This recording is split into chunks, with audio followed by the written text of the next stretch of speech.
Good day, all. Ira Epstein of Linn and Associates with your metals market update, and this is for Tuesday, and we're on the 4th of June, 2019, approaching the 5:20 time frame, which means we're already into Wednesday trade. I've just been buried today.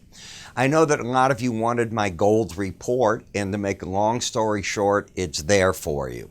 So if you go to our website, you're going to be able to find this under the word education, Ira's metal report. You'll see it. Just click on it, put in the info, and away you go. I covered in this price counts, seasonals on the cash basis. I really went into the seasonals in a large way because I wanted to show you the 30, the 5, and the 15 year for a lot of reasons. The report explains what those are. And then, of course, I try to cover as much as I can on a weekly chart and a daily chart. So away you go with that. All right. So gold's stuck here in the 1330 range, just sort of been hanging. The stock market had a monster day today, and it's come alive again tonight because of two things. Number one, the market is hoping that in some manner the U.S.-Mexican tariff threat can come to an end. Mexico is supposedly getting ready to make its proposal starting tomorrow, maybe through the weekend, as to why the tariffs should not go on and what additional actions they hope to take.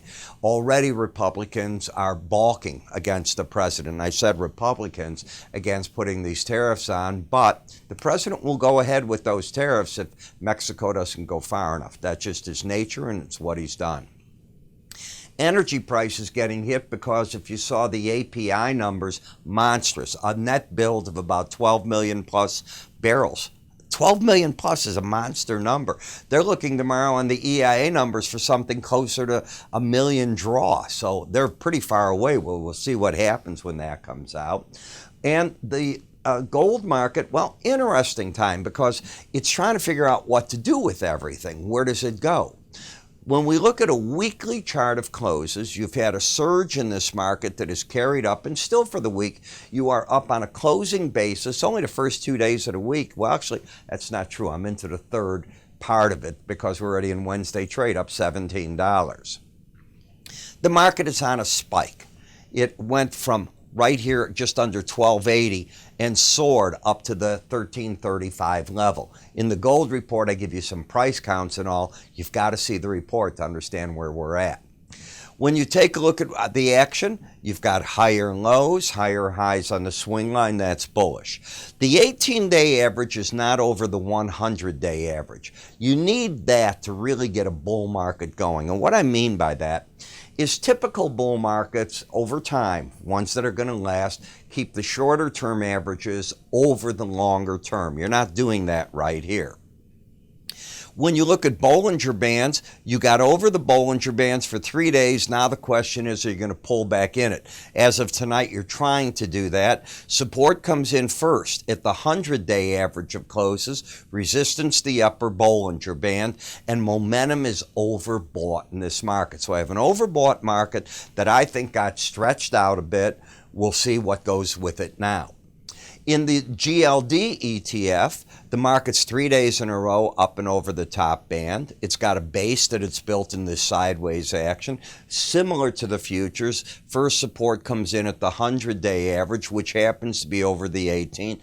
But like that market, it's also overbought.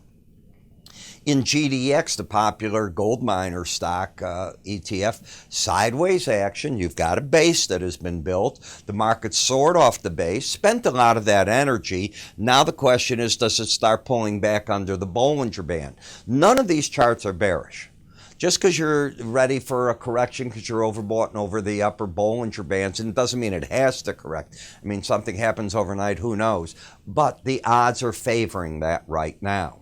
The gold-silver ratio still favoring gold. Silver's not able to gain very materially on it. It's overbought in silver, void of a trend. You've got a lower low, higher high with resistance at 1493.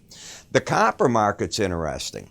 Copper's acting like it wants to lift up now to the 18-day average of closes. Let's call it in the 270 area. The reason, you lost the embedded reading, and I'll show you this on the close today. This was Tuesday's close. Tonight, if you take a look where the market closed, it was in the top part of the range. When that occurs, generally, even if you open steady, it's going to carry that number even higher away from where it can re-embed. And that's just what happened. And you've even carried the K and the D line, the blue line, with it.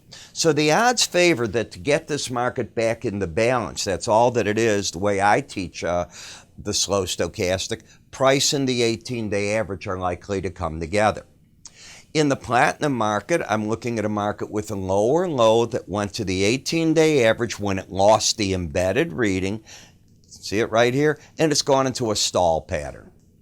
That is so typical when you get that type of move and you lose that momentum.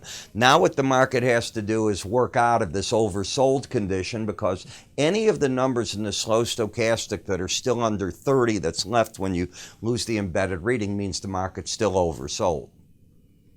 In the Palladium market, the one thing that comes to my eye is the sideways action that's going on.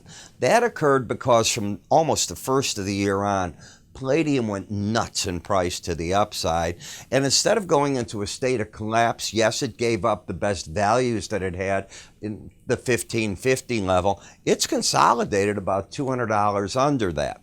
So a lot of the people are going to say, well, does that mean this is the value? Which way do you break out of this? Right now, the market's just in a sideways pattern. It has upside bias with today's close. You got higher lows, higher highs. It's got a heck of a lot of resistance at the 100-day average and the upper Bollinger Band, and support back at the 18-day average. Momentum's not helping us. It's just sort of drifting sideways. Last, in the dollar index. The dollar index went from the upper Bollinger Band, and you could see it hit it here, fell back to the 18-day average. The market is overbought right here, starts slipping. So now you go down and you sliced right through that 18-day average today. That puts you in play for coming in the lower Bollinger Band. The market goes down, gets down to a low of 96.90. The Bollinger Band's 96.91. And the market turned from there, closing near 9,700.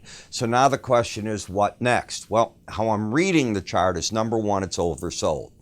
Sideways action, bearish in the swing line, bias down, but that oversold sort of puts you back into neutral territory. So again, remember, I've put out my special metal report. Where you want to go is our website at www.iraepstein.com, and just under the word education, drop-down menu, you'll see the gold report. That's how you get to it. I'm Ira Epstein. You have a good day, and I'm going to do a lot more of these reports. Our currency report, by the way, is going to come off tomorrow, probably tonight after midnight, so be ready for that to occur as well, and I'll have more reports for you shortly. Thanks for watching.